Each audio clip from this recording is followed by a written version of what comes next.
to today's session of the Natural Birth Summit.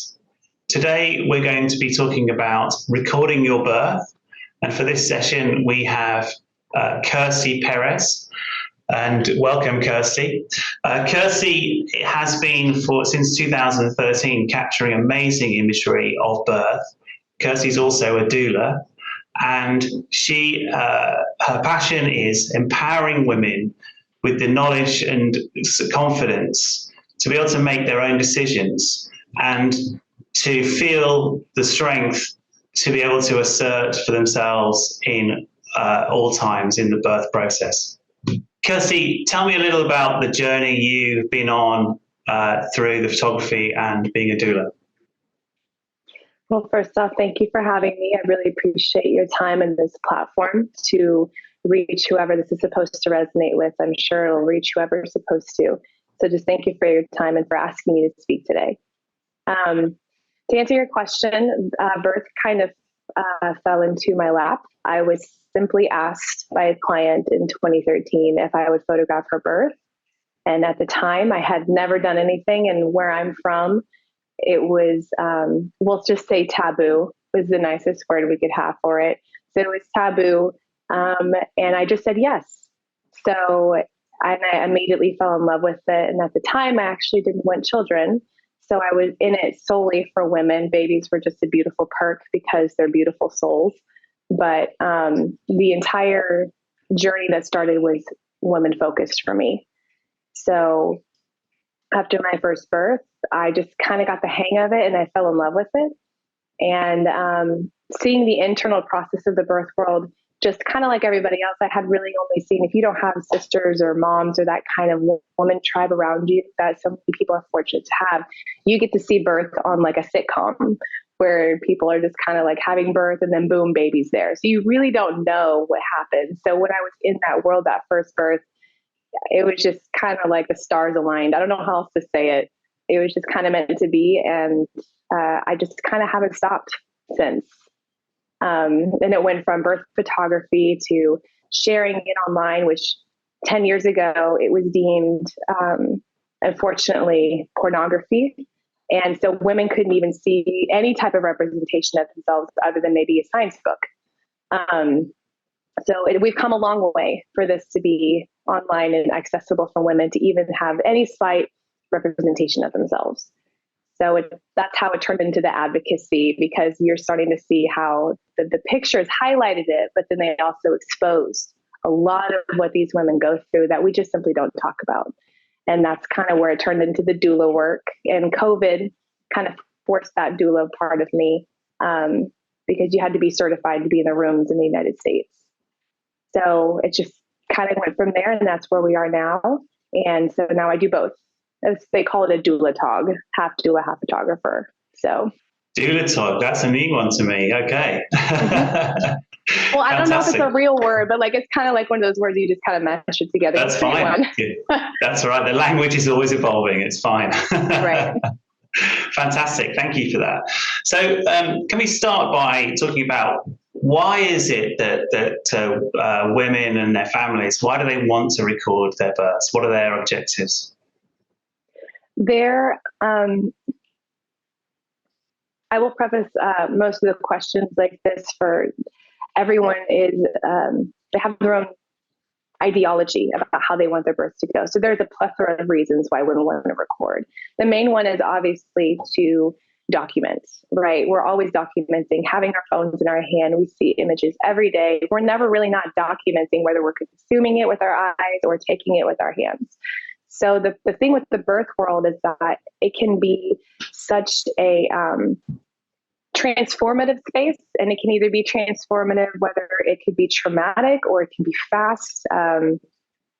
Birth is like the Wild West. You know, you can make all the plans in the world, but baby's ultimately in charge. So I think that a lot of women want that to connect with that part of themselves, because when you're in the middle of labor, you're not paying attention to anything. You're trying to get through it. It's labor, it's work.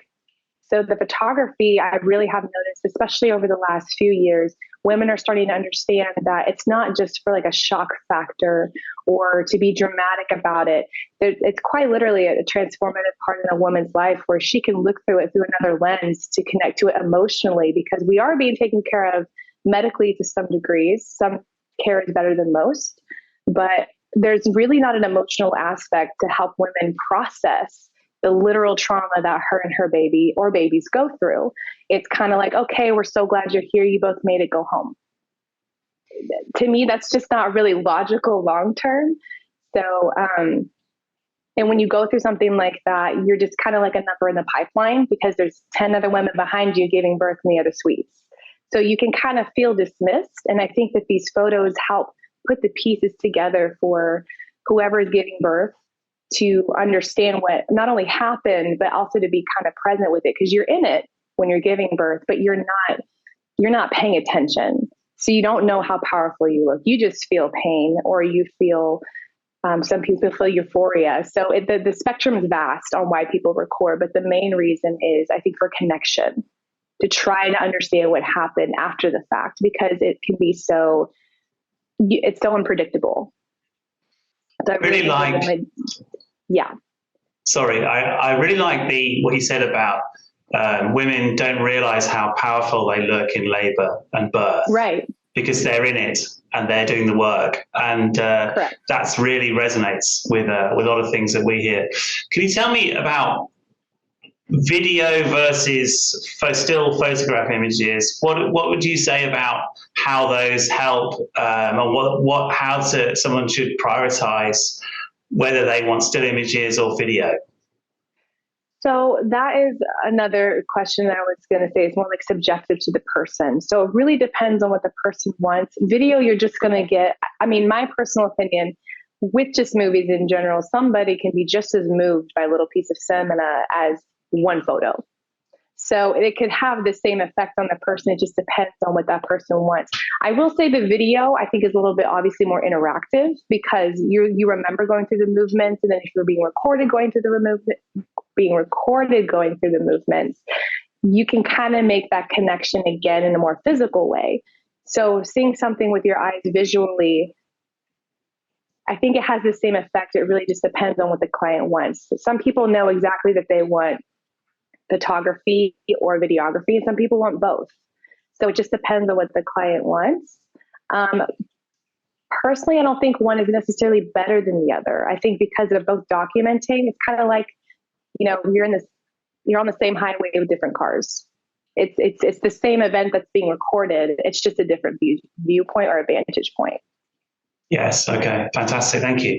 And what are the key challenges that families face when they're thinking about having recordings or making their own recordings or having recordings made by a professional for their birth? So this is actually a really good question, because if you went to my website and you looked, like when I have new clients that are inquiring, a lot of them think that because you record means you have to post. And that's not really true. Your birth, and I want to say this for anyone shopping for a birth photographer. I really hope that that you can shop your photographers as you would do your OBGYNs. You need to see how they are about consent. You need to see how they are about rolling consent, which means if you say yes one time, you can say no later. Mm-hmm. So, and your birth isn't to be exploited. Now, if you want to share your birth, that's different. But that kind of goes along the lines of, I guess, choosing and trying to decide which one's best for you. It's not necessarily just the final product you should focus on. It's connecting with the person, read the reviews. And just because the reviews are glowing, and I say this about me, I have turned people away where I knew we weren't going to be a fit. I've had people not go with me before, and that's okay. You want to attract the people that are meant for you, especially in a space so sacred as birth, because you really get one shot to kind of like try to make it as good as you can. So having someone just show up is great in theory, but will they meet you for coffee? Because you don't want your first time to meet them, when you're in the middle of labor, and you could be, it could be a precipitous birth, and you're just, it's go time, and you're not prepared for it. So a lot of the prep work, I think, supersedes the final result, because I think that's how you get a good final result. It's more than just someone's artistry. It's your body. It's your story. It's your child. It's your partner. Whoever your partner is with is going to be okay with sharing this. So it sounds dramatic, but birth kind of is. So I mean, it's a big deal. Yes. I don't know if that answered your question. Well, it's partly. I think I was also wanting to talk a bit about the technical challenges of capturing images in a birth environment as well. Oh, okay. So like lighting would be like a number one thing.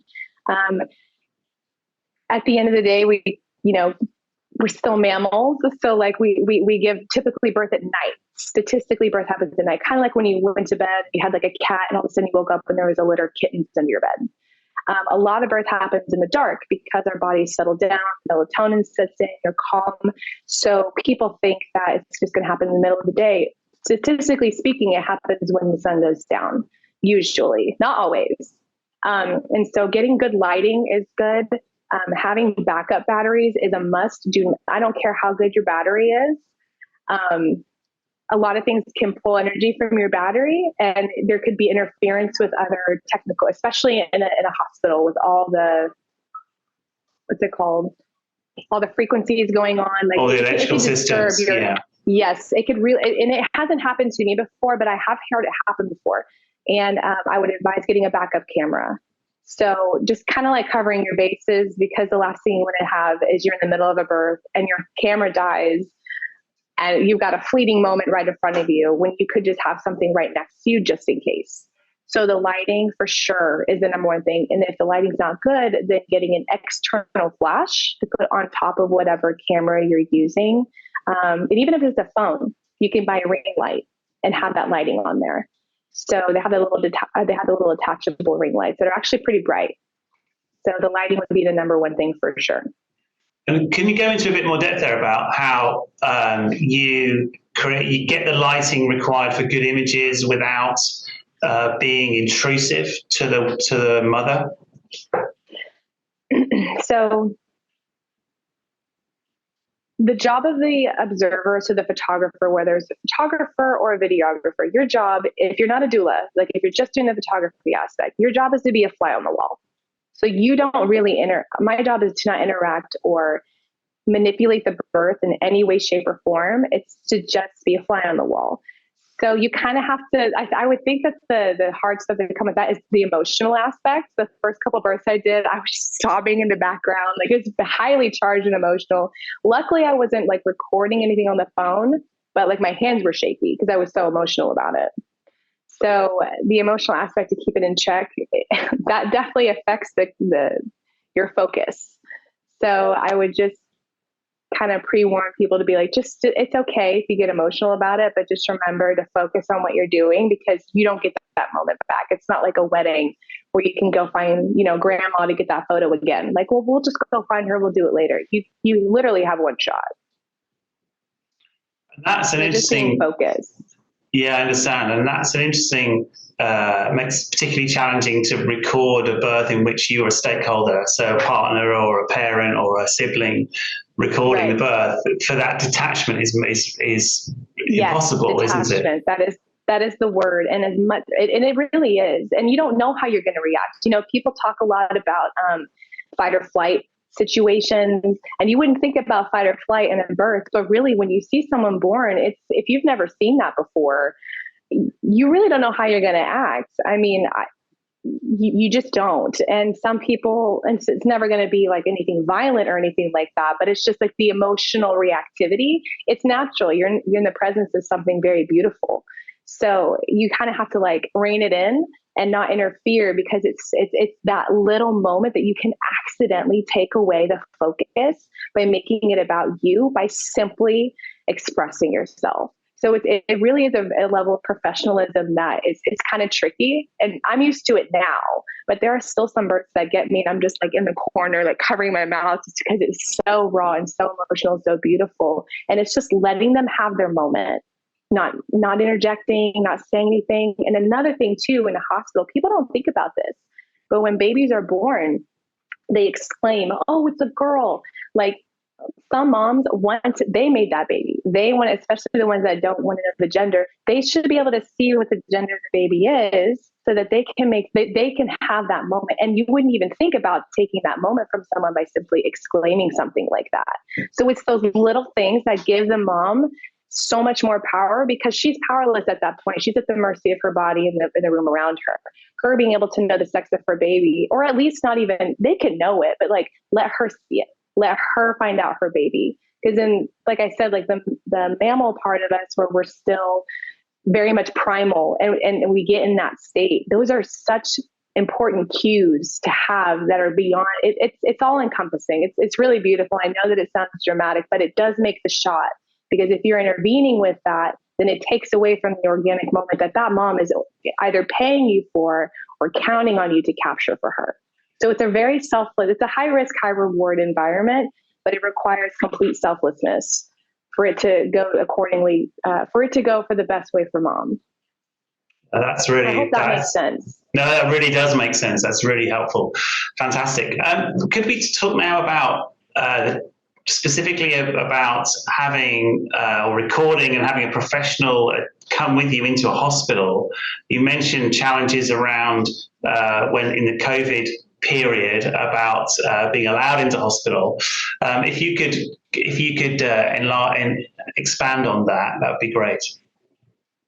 Expand. I'm sorry. What was the question? Expand on what is specifics about capturing and recording in a hospital environment. Oh, yes. So there's a lot of rules and regulations depending on where you're birthing, whether you're birthing at a birthing center or you're birthing at a hospital. Hospitals have policies. So no photographer is above the policies. And if you try to make yourself above a policy, you're giving yourself a problem that does not need to be had. There are ways to talk to people and get what you want. And that's not manipulative. It's just, if you know what you want, there's ways to get it. So, and a lot of it boils down to respect. Because if I'm so I'm a professional photographer, right? I'm fully aware, and that this is where the ego check kind of comes in with birth, like any kind of artist you work with, because any type of ego that can interfere with someone's birth like this is where the photography aspect, where you're shopping for a photographer, this is what matters, because this is where their values come in and how much they're going to put you before themselves. So I've been in situations where doctors have said, no, they can't have a photographer in the room. And when that first happened, I then realized, I should have told my client to inform. I had assumed that she had told her doctor that I was going to be there. So when I show up, I now have an issue where this doctor is not okay with me being in the room. Again, boils down to common courtesy and respect, just some basic home training. Like I'm given free game here. Like, it's just talking to somebody as an equal or respect, because a lot of them want to make their clients and their patients happy. But they also are protecting themselves too. So lots of doctors don't like cameras in their faces when they're working. So there's ways to respect the birth environment, and you can have conversations with them and explain, because in the hospitals, usually I'm behind the patient. They very rarely let you come in front and focus on what they're doing, because again, doctors don't want to be recorded for liability reasons. That's just a fact. It's not personal, it's business. So that's where you have to realize, though, when you're up against that, the more of a relationship you have with your doctor, the easier you'll be able to get what you want and understand if they respect what you want. Because another thing too is, if a doctor's not okay with being recorded, other than liability, that should be a red flag to that person that they're not comfortable. Because if they're doing a good job, if they have glowing reviews, it really does weed out who would be good for you. Because very rarely am I told no. And it is because of the policies and stuff. I understand the rules, but a lot of doctors want to work with their patients. You just have to, it's a relationship.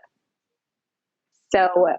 I would say that if you're wanting that, make sure you talk with your provider. And if they're okay with it, great. If they're not okay with it and you're okay that they're not okay with it, fine. But if that bothers you, listen to that. Because there's a lot of people who would love for you to record their birth, because not only is it good for you and them, it's also free promotion for their line of work. So it's a win-win for everybody in that way. Absolutely. Because what I'm hearing you saying is that asking the question of your provider about capturing images and video helps you to gauge that provider's approach and openness to working Correct. with you in your birth. Okay, that's fantastic. And it's a level of confidence as well, because and it's not to bash doctors. If somebody doesn't want to be recorded, by all means, they don't have to be, and they deserve the respect too. If they don't want a camera in their face in their job, then that's simply, to me, not a match. It doesn't have to be a big dramatic thing. It's like, okay, that's the information we're looking for. I now have that information. Now I can make my own decision. Because you don't want to figure this out when you're walking into the birth room and all of a sudden your doctor is like, no, you can't have this and you're in labor. Now you're pissed. And it doesn't work out for anybody. So it's kind of like that. Things roll downhill. Yes. Something. Yeah.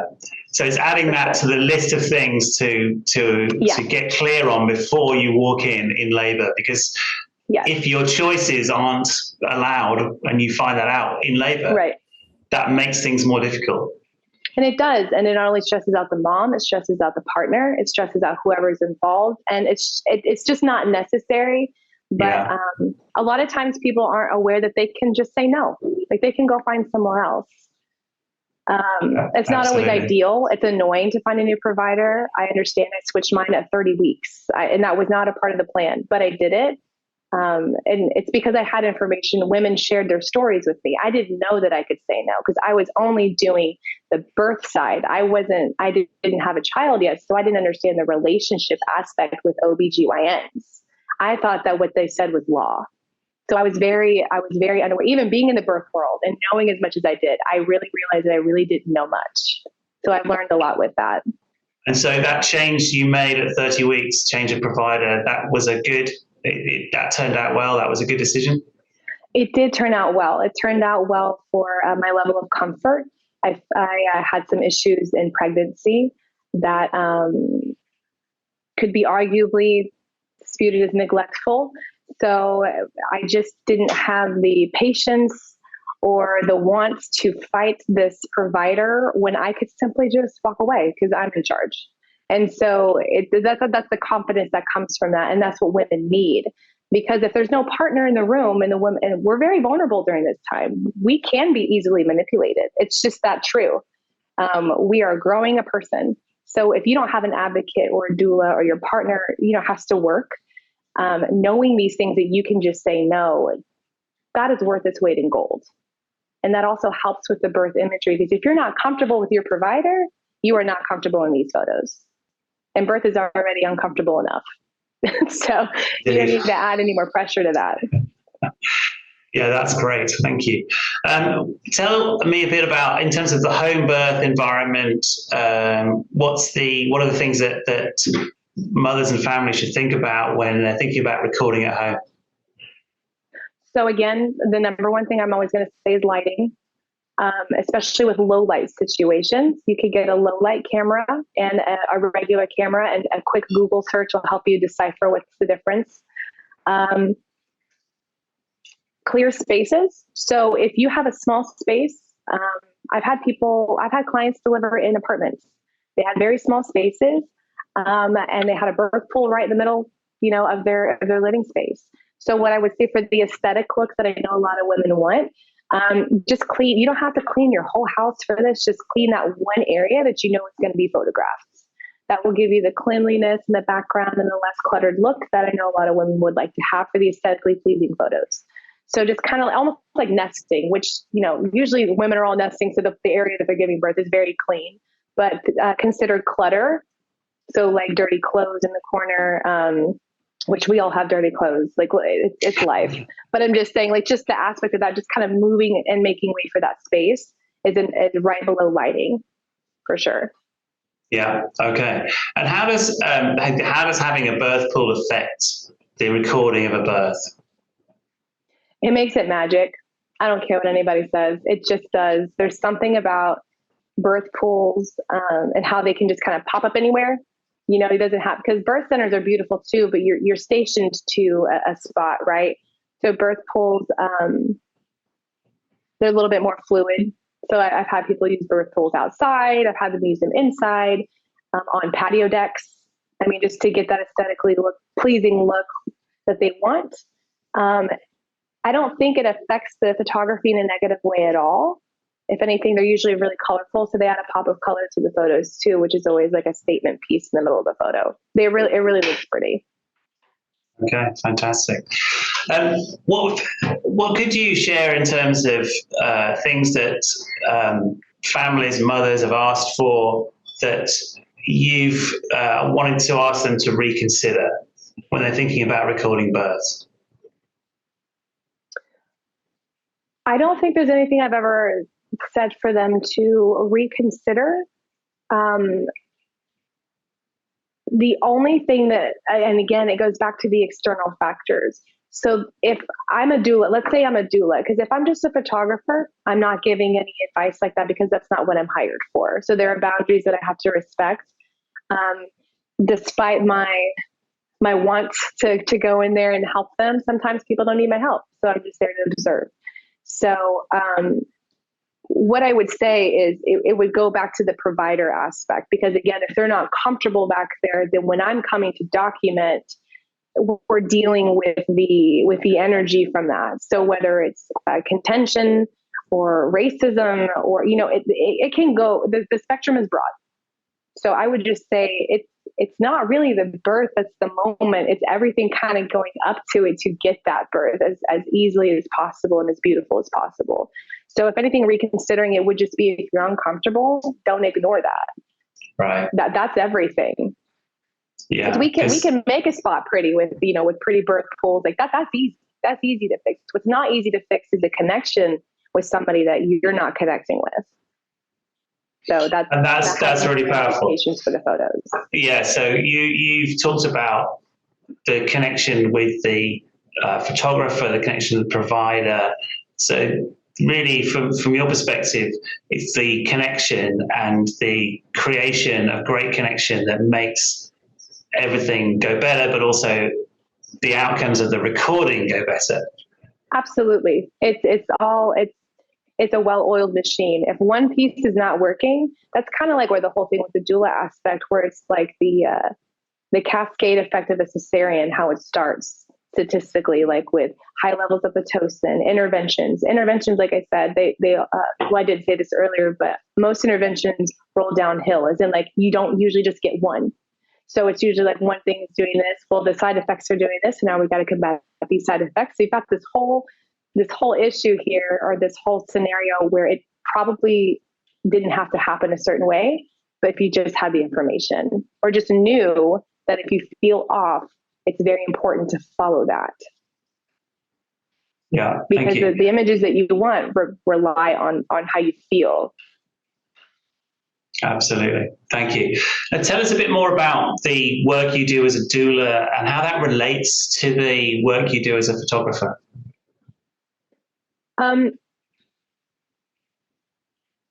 I think now they're pretty symbiotic for me because I've been doing it for so long. I wouldn't have called myself a doula before COVID. Before doula was a thing, women just did this.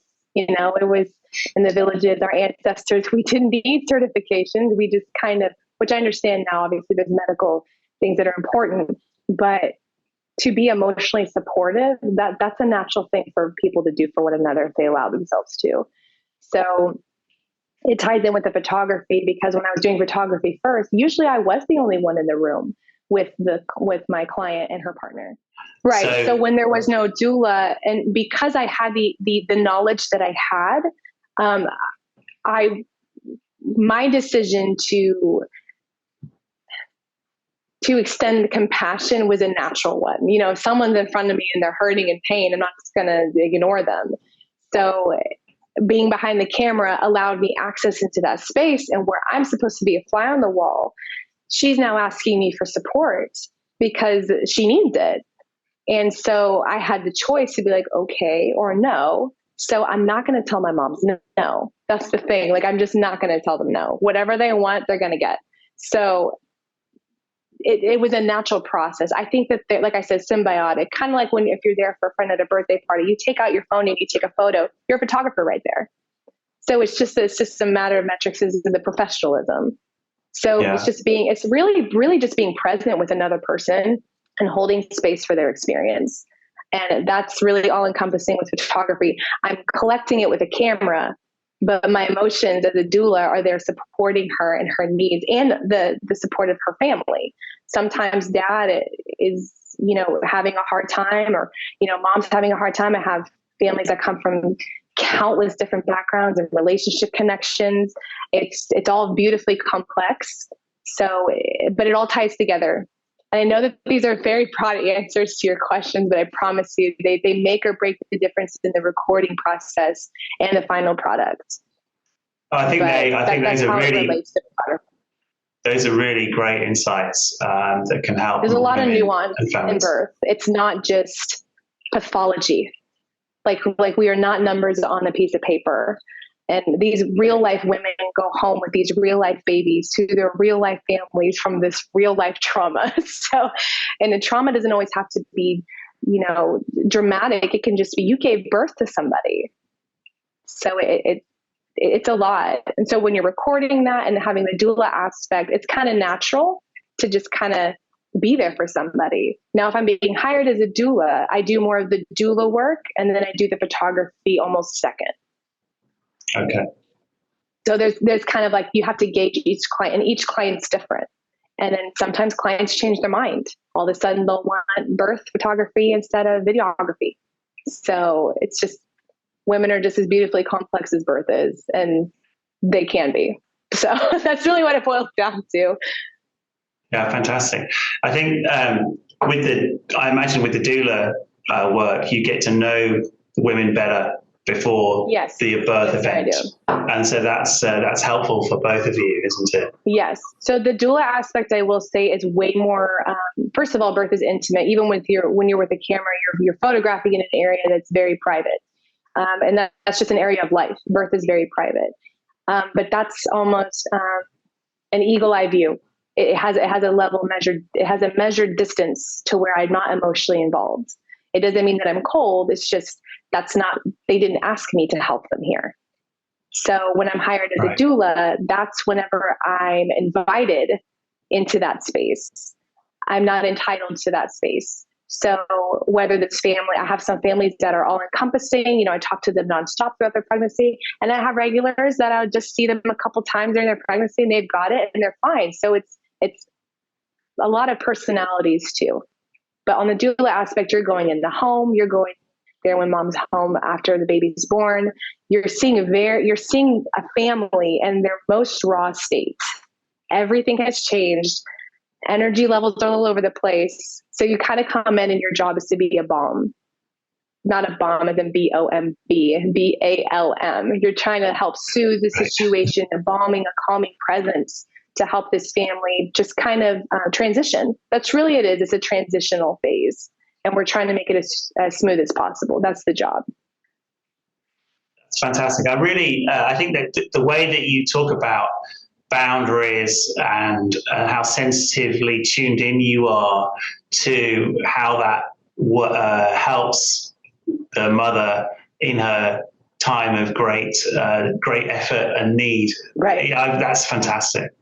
I can see that that's something you thought a lot about. And the doula thing, I think, has brought a new dimension to the way you think about these things, is what I'm hearing. Yeah. Fantastic. It's very humbling is not the right word. It's very it's a great deal of responsibility.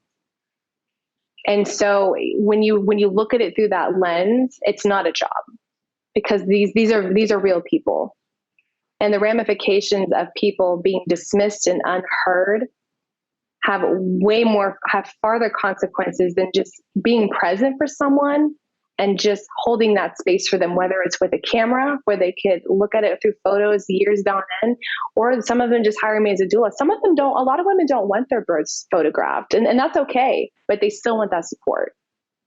Everyone wants support. That's what we're all wanting in this life, is just to be supported. And whether it's through cameras, videography, a great doula, or a great obstetrician, whoever it is, that makes or breaks how someone feels about their birth.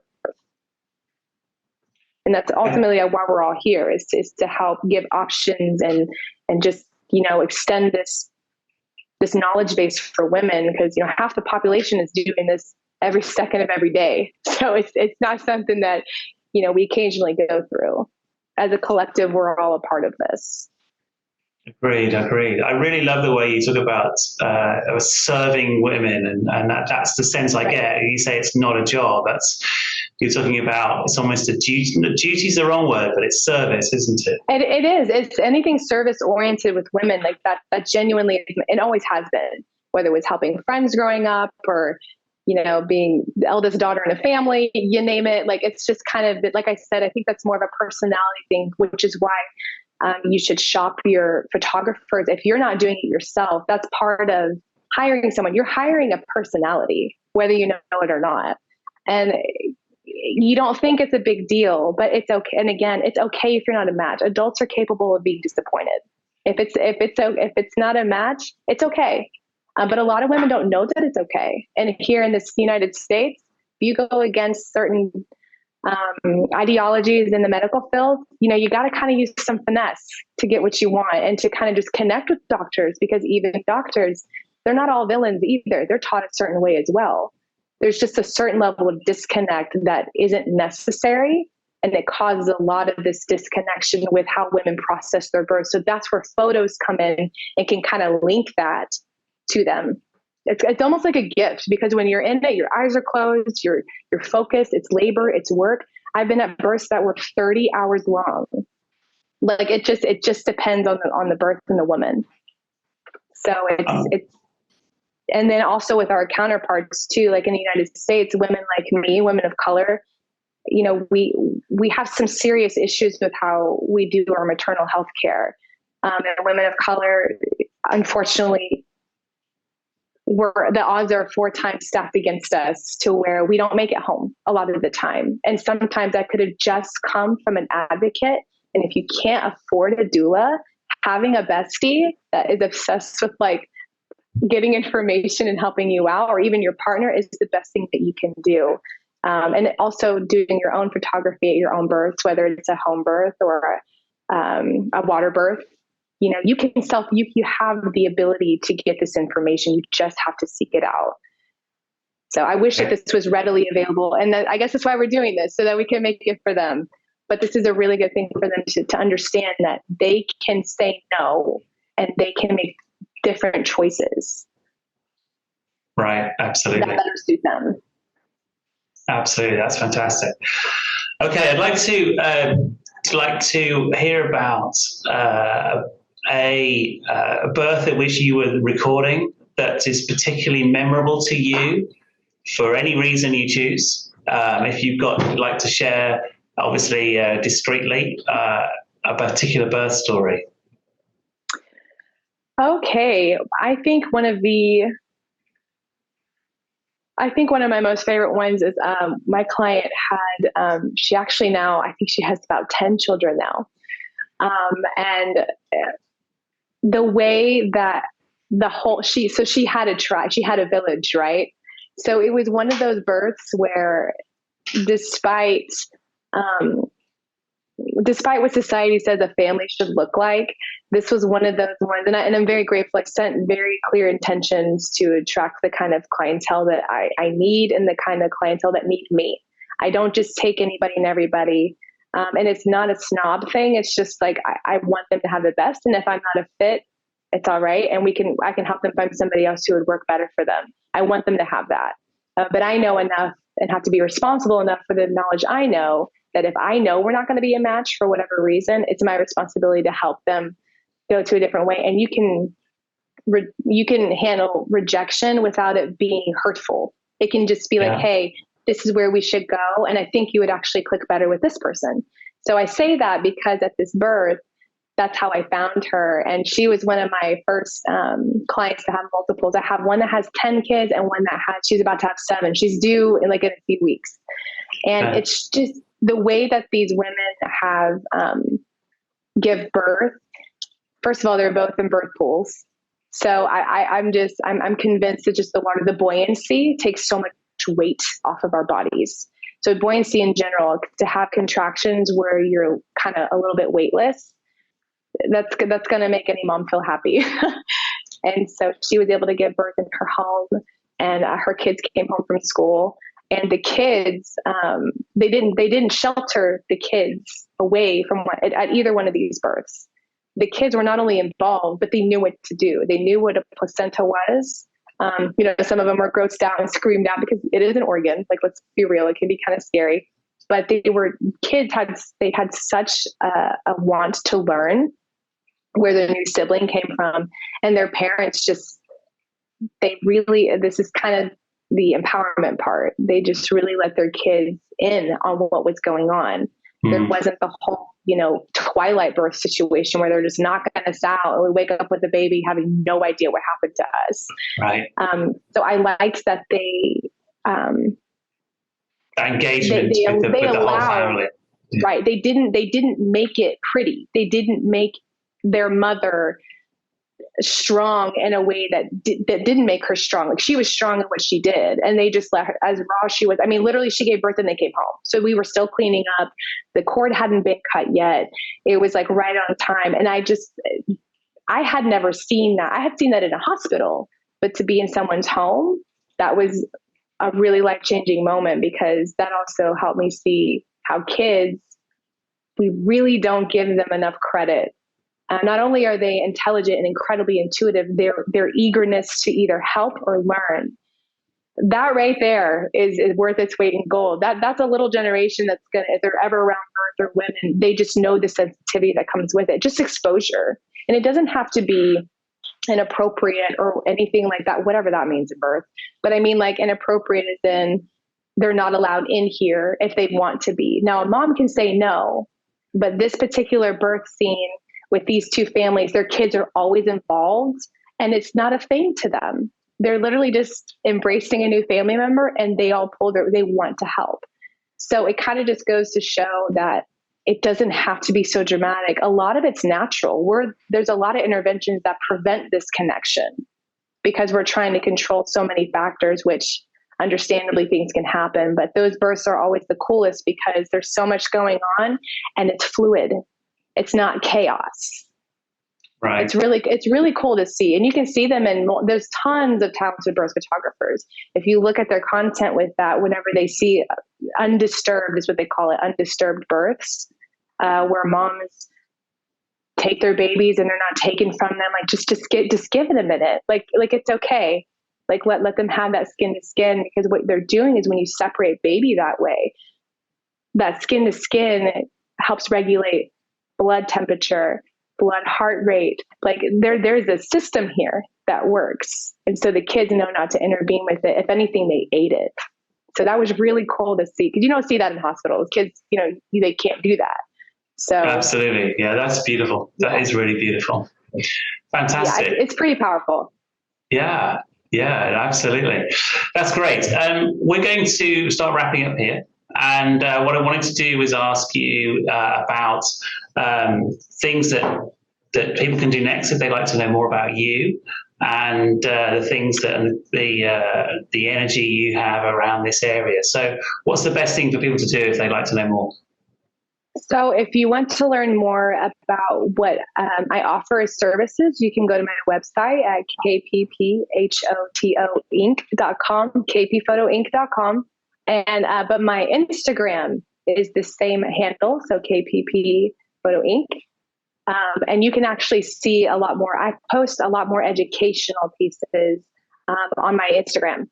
So if people don't like blog form, because I have a blog on my website where I pretty much copy and paste the same information, but some people like to read in a different format. But my Instagram has a lot more information and links to other birth professionals. And I actually have I had a client, her birth went viral, and I reached the UK first. And so I actually have a lot of UK followers on my thing, not all of them in the United States.